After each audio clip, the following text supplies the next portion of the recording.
A can finish work in 10 days and B can finish in 15 days.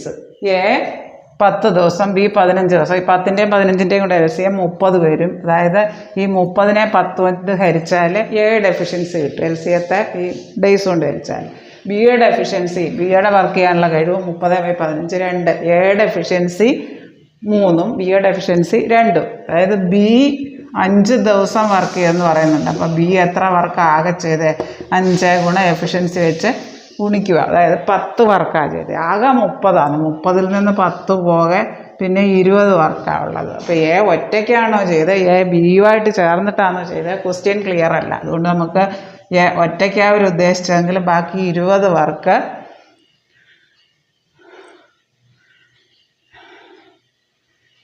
ബാക്കി 20, അതായത് 20നെ എയുടെ efficiency വെച്ച് ഹരിക്കുക. അതായത് 20നെ 3 വെച്ച് ഹരിക്കുമ്പോൾ 6, 20, 20നെ 3 വെച്ച് ഹരിക്കുമ്പോൾ 6, 18, 2. അതായത് 6ഉം ശിഷ്ടം 2/3, 6ഉം 2/3. ഇത് ക്വസ്റ്റ്യൻ ക്ലിയർ അല്ല. എ ഒറ്റയ്ക്കാണെന്ന് ചെയ്ത് എ ബിയുടെ കൂടെ ചേർന്നത്. എ ഒറ്റയ്ക്കാണെങ്കിൽ ഇങ്ങനെ വരും.